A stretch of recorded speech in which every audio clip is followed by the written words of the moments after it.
હે ભગવાન, મારી દીકરી તો સાસરે તો ગઈ, પણ હવે એની સાસુ હેરાન ન કરે ને તો સારું. જય શ્રી કૃષ્ણ. જય શ્રી કૃષ્ણ વેવાણ, બેસો ને. કેમ આવવાનું થયું? મળવા આવી તમને. સારું કહેવાય ને. આમ તો તમે બેસવા પણ નથી આવતા, પણ મારી દીકરીને પાછી લઈ ગયા અને તમે બેસવા આવ્યા એ મને આનંદ થયો. આનંદ તો તમને થવો જ જોઈએ, કારણ કે હા તમારા આનંદ ઉપર જ તો બધું નિર્ભર કરે છે ને. તમને ખબર છે? હા, તમને ખબર છે આ તમારી દીકરી મારા ઘરમાં પાછી શું કામ આવી શકી? નહીં ખબર હોય ને? કહું તમને.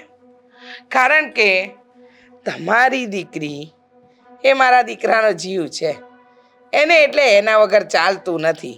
મને કીધું મમ્મી હવે ઘરની વહુ છે, એને શું કામ તું આવી રીતે હેરાન કરે છે, લઈ આવવા દે ને, આમ છે તેમ છે. એટલે મારા દીકરાની જીદ ઉપર તમારી દીકરી મારા ઘરમાં આવી છે. પણ તમારી દીકરીને પ્રેમથી સમજાવી દેજો. એકદમ પ્રેમથી સમજાવી દેજો કે મારા ઘરમાં આવ્યા પછી છે ને આ નીતિ નિયમ પ્રમાણે ચાલવું હોય મારા ઘરના તો જ રે. વેવાણ, મારી દીકરીની ક્યારેય ભૂલ નહીં આવે, અને કંઈ વાંક ગુનો હોય ને તો તમે મને કહેજો, હું એને ઠપકો આપીને સમજાવીશ. પણ આવી રીતના સોસાયટીની વચ્ચે ક્યારેય મારી દીકરીને ગમે તેમ શબ્દ ન બોલતા. માણસ એક ઝાપટ મારે ને તે સહન કરી લે, પણ જે કડવા વેણ બોલે ને એ માર કરતાં પણ વધારે દુઃખ થાય છે. બરાબર છે, કડવા વેણ નહીં બોલવાના તમારી દીકરીને, પણ એ કડવા કામ કરે તો મારે ખુલ્લી આંખે જોયા કરવાના. એમ તમારી દીકરીને સમજાવી દેજો ને કે સીધા સીધા કામ કરે તો કડવા વેણ નહીં સાંભળવા પડે. સમજી ગયા? બાકી આ સોસાયટીની અંદર ફજેતા કરવાના શોખ મને પણ નથી. હા, આ તમે રહેવા નતા આવ્યા ને એ પહેલાના, એટલે કે મારા સાસુ સસરા આ સોસાયટીમાં રહેતા હતા, તમે તો પછી આવ્યા. મારો દીકરો તમારી છોકરીના પ્રેમમાં પડ્યો અને લગ્નની હા પાડવી પડી. હા તો એકનો એક છોકરો છે ને એટલે એની બધી જીદ પૂરી કરું છું. રીતાબેન, આ છોકરા છોકરીના લગ્ન થવા, પ્રેમ થવો એ બધું આપણા હાથમાં ન હોય, પણ જ્યારે મનુષ્યનો જન્મ થાય ને ત્યારે છઠ્ઠીના દિવસે જે વિધાતાએ લેખ લખ્યા હોય ને એ જ જીવનમાં થતું હોય છે. અને લેખમાં મેઘ કોઈ મારી ન શકે, એમાં આપણે તો શું મારી શકવાના લેખમાં મેઘ? બસ આ તમારા પ્રવચન ભાષણ આ બધું તમે તમારી દીકરીને આપ્યું હોત ને તો આ 10 વાર તમારા ઘરે જે આવીને મેં કાઢીને આવી ગઈ ને એવું ના થયું હોત. પણ શું કરીએ, જ્યારે સલાહ જેને આપવાની હતી ત્યારે તો આપી નહીં, અને નહીં આપવાની સલાહમાં તમે લાંબા લાંબા ભાષણ આપો છો. અરે મને શીખવાડ્યું એટલા સંસ્કાર તમારી દીકરીને આપ્યા હોત ને તો વધારે સારું હોત. પણ જવા દો, શું કરીએ, અમારા નસીબ થોડા પાછા હશે કે તમારી દીકરી મારા ઘરની વહુ બની. પણ 100 વાતની એક વાત, આ તમારી દીકરી ભલે મારા ઘરની વહુ બની ગઈ, પણ હવે મારા ઘરમાં આવી છે ને તો એને પ્રેમથી સમજાવી દેજો કે મારો દીકરો કે ને એમ જીવતા આવડતું હોય ને તો જીવે. સમજી ગયા? નહીતર પાછી તમારા ઘરે મોકલતા મને વાર નહીં લાગે. ના ના વેવાણ, હવે ક્યારે એવું નહીં બને કે મારી દીકરી તમારા લોકોના વિરુદ્ધ જઈને કંઈ પણ કાર્ય કરે. અને એ બિચારી બીમાર હોય ને તો જ ઘરના કામ નહીં કરતી હોય. એટલે મને મારી દીકરી પર વિશ્વાસ છે કે સાજી નરવી હોય ને તો ઘરનું બધું કામ ઉપાડી લેતી હશે. પોતાની માને ડાકણ કોઈ કે સાંભળ્યું વેવાણ કોઈ દિવસ કે પોતાની માં ડાકણ હોય છતાં એનું સંતાન એને ડાકણ કે? એમ તમારા માટે તમારી દીકરી સર્વગુણ સંપન્ન છે, પણ એ તો અમે લઈ ગયા પછી અમને ખબર ને કે તમારી દીકરી કેટલી સારી કેટલી ખરાબ. આ તો મારા દીકરાએ જીદ કરી, એને કહ્યું કે મમ્મી રહેવા દે ને સામે રહેવાનું છે, અને આપણે રોજ મોડા જોવાના અને રોજ આ કકડાટ કરવાનો, એના કરતાં સારું જ છે ને કે હું એને લઈ આવું. આ ઘરમાં કામની તકલીફ પડે છે, ફલાણું ઢીકણું આ બધી વાત કરીને એટલે મેં હા પાડી. એવું મનમાં તમને એવો વહેમ હોય કે અમે નમતું જોખીને તમારી દીકરીને લઈ આવ્યા છે તો વહેમ કાઢી નાખજો. હવે વેવાણ રીચાબેન, તમે અત્યારે જે વર્તન કરી રહ્યા છો ને ઘરમાં, એ ખરેખર એ સારું નથી કરી રહ્યા.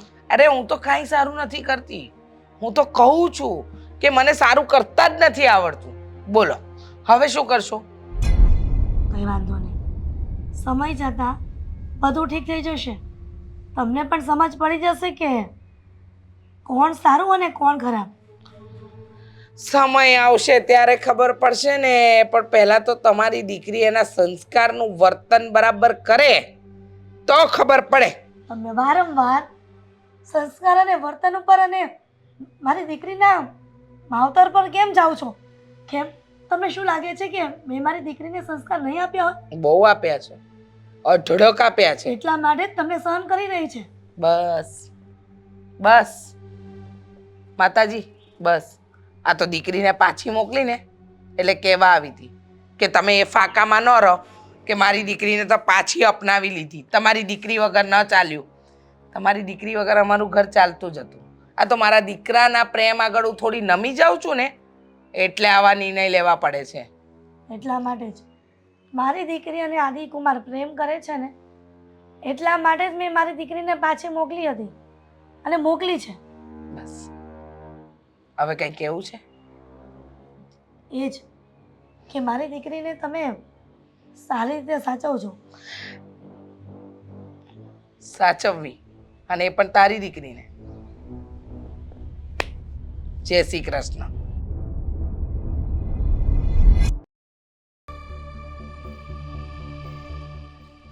મારો ને જો જો જુઓ, તમે છે ને આ ખોટું કરી રહ્યા છો. આવી રીતે મારા પર હાથ ના ઉપાડી શકો તમે. તો પણ પૈસા લઈ જતો ખબર નથી પડતી દેવાની. જુઓ, તમે આવું નહીં કરો. અને તમે આ બરાબર વાત નથી કરી રહ્યા મારી સાથે. થોડો સમય જ માંગુ છું, બીજું ક્યાં કઈ માંગુ તમારી પાસે? સમય જ નથી ભાઈ. આ ધંધો લઈને બેઠા, હવે 70 આવે. આમ કરીએ ને તો અમારા પેઢી ને પેઢી વહી જાય. તમારા બાપુજી સાથે વાત કરાવો. બાપુજી અરે વાત કરી નથી, મારા કરતા ભૂંડો માણસ છે. એ 70 ને મારીને બે એવો છે. બાપુને કઈ નથી એમ જ કે ભો ફેરો ભંડારી દે.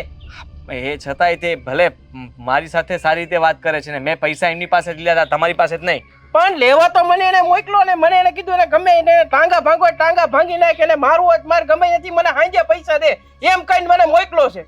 જુઓ કાળુભાઈ, માનું છું કે તમને કડક ઉઘરાણી માટે મોકલ્યા છે, પણ તમે મને આ ઘરમાંથી મતલબ જેજી હું ગેટમાંથી બહાર નીકળતો હતો ત્યાં તો પકડી લીધો તમે, અને પકડીને મારતા મારતા લઈને અહીંયા આવ્યા છો. આ સોસાયટીમાં કેટલાય લોકોએ મને જોયો તો કેવું લાગતું હશે કે કોણ હશે આ વ્યક્તિ જેને મારી રહ્યો છે? ભાઈ જો, તારી એને સારો વ્યવહાર કર્યો છે, તને ખાલી ગેટમાંથી ઉપાડ્યો છે, બાકી હારા હારાને ઘરમાં ઘરીને કાઢેલા છે. તો તમે સાંભળી લો કાળુભાઈ, પૈસા નથી મારી પાસે, લ્યો લઈ લો. છે કાંઈ? એટલે કેમ ભાઈ પૈસા નથી એટલે તમે જો હાથ નહીં ઉપાડતા પ્લીઝ. હા, હાથ ઉપાડ્યા વગર વાત કરવાની છે. એટલે મારો કહેવાનો મતલબ કે અત્યારે મારી પાસે પૈસા નથી તો એના માટે મારે કંઈક કરવું તો પડશે ને, તો હું મારી પાસે પૈસા આવશે તો હું તમને આપી શકીશ ને, એમ કહું છું. ઈ મારો પ્રશ્ન નથી. તું તારો ઘર વેચ ગમે એ કર, બરોબર? મારે મારા પૈસા આજ ને જ જોઈએ, નકર મજા નહીં આવે, તને કહી દઉં છું. રાતો રાત કેવી રીતે ઘર વેચી શકું? હા, એક દિવસમાં કયો ઊભો ઊભો મારું ઘર લઈ લેશે? અને જો એવો ગ્રાહક મળી જાય ને તો એ પણ મને ઘર જાવ સમજીને જેટલા પૈસા આવતા હશે એટલા પણ નહીં આપે મકાનના. કેમ ભાઈ, તારે રાતો રાત પૈસાની જરૂર પડી હતી તો આપ્યા હતા, ત્યારે બોલી જ કરી હતી, બરોબર? કે મારે મારા પૈસા ટાઈમે નહીં મળે તો પછી મારાથી ભૂંડો માણસ કોઈ છે નહીં. જો મને ખબર છે તમારી આખી હિસ્ટ્રી ખબર છે તમારી, કે અત્યાર સુધીમાં તમે કેટલા કાંડ કર્યા છે, શું કર્યું છે શું નહીં, પણ તમે મને ઓળખતા નથી. મારી તે 5 જગ્યાએ ઓળખાણ છે અને હું એક ફોન કરાવીશ તો તમારે અત્યારે અહીંયાથી ધમકી આપે છે મને. ધમકી નથી આપતો કાળુભાઈ, ખાલી ફોન કરી 5 જણાને જોઉં છું. કર ખાલી ફોન કરી. હું ફોન કરીશ તો માથાકૂટ વધશે. ફોન કરી માથાકૂટ નહીં, કોઈ અહીંયા આવશે જ નહીં. હિંમત નથી કોઈની અહીંયા આવવાની, બરોબર? કાળુભાઈ આવશે અને ખાલી ખોટું જોવો. મારે જોવું છે. ના ના ના જો, બેસતા નહીં, વાત સાંભળો. તમે બેસી જાઓ તો પાછું ઊભું નહીં થવાય.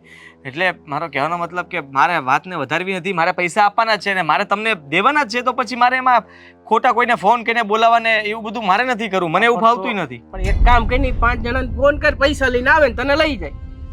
આજ મારે પેલા પૈસા ને પછી તને હોપો છે, બાકી તને એમને હું આજ નહીં જવા દઉં. તમે 2 લાફા વધારે મારી લ્યો તો? 2 નહીં, હાવ મારી નાખી. 2 ની તું કરશો?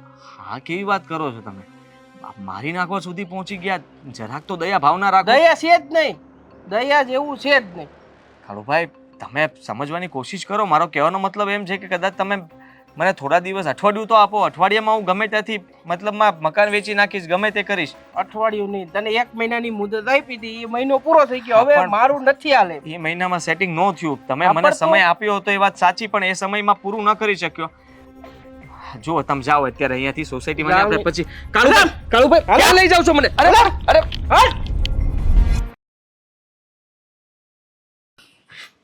વહેલા તો ક્યાં પૈસા આપી દેવા પડશે.